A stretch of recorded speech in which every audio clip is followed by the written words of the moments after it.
Welcome back to सियासी शतरंज। Break से पहले कुछ गर्मा गर्मी आपने देखी। राना एहसान साहब से मुझे इंपॉर्टेंट क्वेश्चंस पूछने हैं, मैं पूछना चाहूंगा। राना साहब, आज चेयरमैन पीटीआई इमरान खान ने वो नाम ले लिया जो नाम जब नवाज शरीफ साहब ने लिया था लंदन में बैठे हुए, तो उनको रिवर्स गियर मारना पड़ा था, अपना नैरेटिव चेंज करना पड़ा था। क्या आपको लगता है इमरान खान भी अपना नैरेटिव चेंज करेंगे या प्रेशर बर्दाश्त करेंगे? देखें, एक तो मैं रिकॉर्ड करेक्ट करना चाहता हूं। पंजाब के अंदर जो आईजी हैं वो चेंज हुए थे जब केयर टेकर सेटअप आया, और फिर उस केयर टेकर सेटअप ने दोबारा तब्दीलियां नहीं की, लेकिन ओवरऑल सारे ऑफिसर्स, सारे डीसीज, सारे सीपीओज, डीपीओज, आरपीओज मुकम्मल तौर पे चेंज हुए पंजाब के अंदर।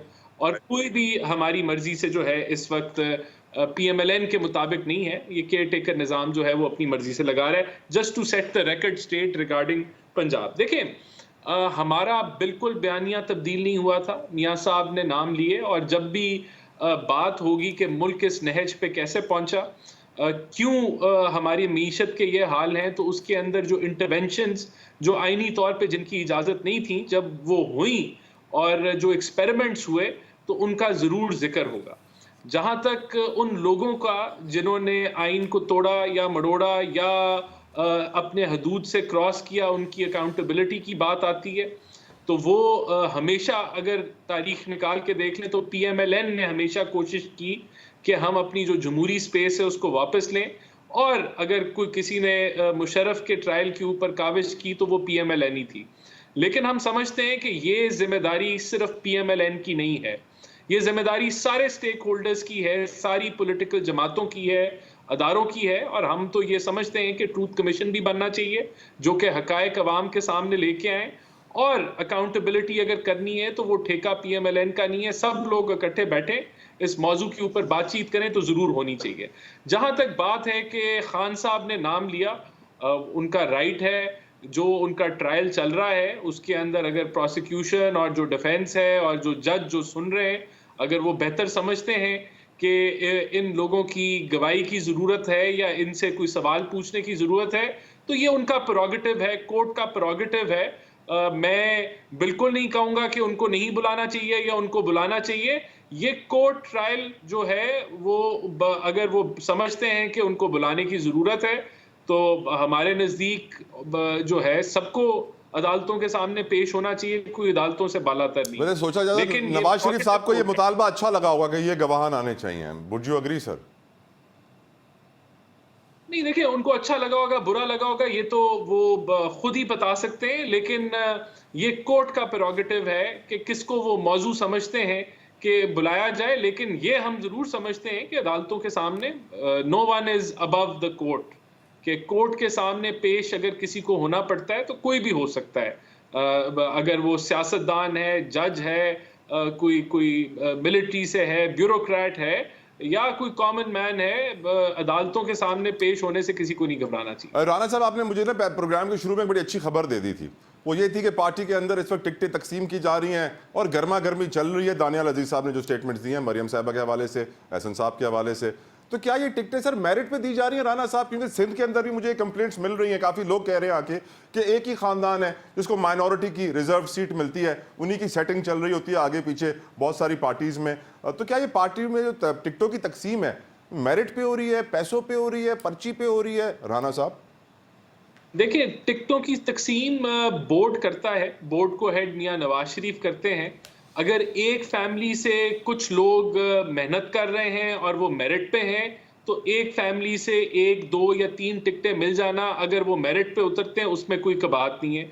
लेकिन अगर एक फैमिली को नवाजा जा रहा है और उनकी मेहनत नहीं है, उनकी काविश नहीं है, और वो मेरिट पे नहीं उतरते, तो ज़रूर इसके ऊपर जो बाकी एप्लीकेंट्स हैं उनको मौका मिलता है कि वो बातचीत करें, अपना मौक़िफ़ बयान करें, अपने मुद्दे को उस बोर्ड के सामने रखें।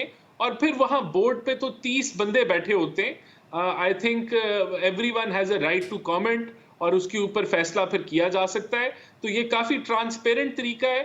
और अगर कोई किसी को नवाजा जा रहा है तो ज़रूर वो अगर एविडेंस लेके आए, तो मेरे ख्याल से मियाँ नवाज शरीफ इस चीज़ को ज़रूर कंसिडर करेंगे कि ऐसा ना हो। खोड़ो साहब, आपसे बड़ा इंपॉर्टेंट क्वेश्चन पूछना चाहूंगा sir. Election commission of Pakistan ने आज सेक्रेटरी खजाना को तलब किया और कहा कि भाई पैसे तो दे हमें इलेक्शन कराने के। और फिर सेक्रेटरी खजाना ने पैगाम दे दिया कि 2 दिनों में 11 अरब रुपए जारी कर दिए जाएंगे जो दरकार थे फौरन। तो ऐसे में सर मैं बड़ा सोचने पर मजबूर हूं कि क्या इलेक्शन शेड्यूल बर वक्त ऐलान होगा, और अगर इलेक्शन शेड्यूल डिले होता है खोड़ो साहब तो इसका इंपैक्ट जनरल इलेक्शन वाले दिन पे कितना आएगा सर? सर फिर तो सवाल उठेगा कि हम काजी फायज ईसा चीफ जस्टिस साहब से सवाल करें।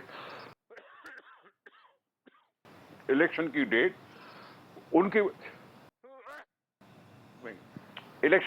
उनकी वजह से हमें मिली। सियासी पार्टियों ने डिमांड किया, लेकिन सियासी पार्टियों को उन्होंने जवाब कोई नहीं दिया इलेक्शन कमीशन ने।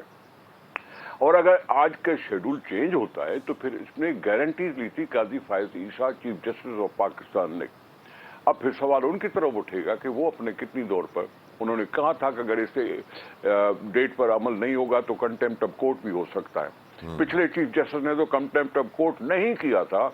14 मई पंजाब में इलेक्शन कराने के लिए उन्होंने तो जाने दिया, लेकिन काजी फायज ईसा साहब से दूसरी उम्मीद है कि वो इंश्योर करेंगे कि इलेक्शन की डेट इधर उधर ना हो जाए। मैंने प्रेस कॉन्फ्रेंस में डिमांड किया है इलेक्शन कमीशन से कि अगर कोई कोर्ट में जाता है एतराज के तौर पर इस मरदमशुमारी पर, तो उनको टाइम लिमिट तो दो कि कितने दिनों में वो फैसला करके वापस भेजेंगे इलेक्शन कमीशन को। ये भी अभी तक खुल्लम खुला बात नहीं है। तो ये सारी सवाल हैं, इसलिए मैं नहीं चाहता कि इलेक्शन कहीं किसी तरह से भी गड़बड़ हो और इलेक्शन पूरे टाइम पे हो जाए। हम ये इसके हामी हैं कि इलेक्शन हो। दूसरे अगर पार्टियां कोई बहाना बना रही हैं, देखें बहाना बनाने के लिए क्या है। गवर्नर केपी कह रहा है कि जी हालात ठीक नहीं है। मौलाना फजल रहमान साहब कह रहा है कि जी मैं इलेक्शन करना तो चाहता हूं, लेकिन हमें रोका जा रहा है इलेक्शन कैंपेन चलाने से। फिर दूसरे एमक्यूएम साहबान अब मरदमशुमारी और हल्का बंदियों पर एतराज किए हुए। ये सूट नहीं करता पॉलिटिकल पार्टीज को इस इम्तिहान से दूर भागना। बिल्कुल ठीक, बिल्कुल ठीक खोड़ो साहब, बड़ा अच्छा आपने कंसर्न रेज किया है सर। खोड़ो साहब एक ब्रेक का मुझे कहा जा रहा है, ब्रेक से वापस आएंगे और यही मुद्दा जो अभी निसार खोड़ो साहब ने आपके सामने रखा है दूसरी पार्टीज के सामने हम रखेंगे, एमक्यूएम से भी जवाब लेंगे, नून से भी, ब्रेक के बाद।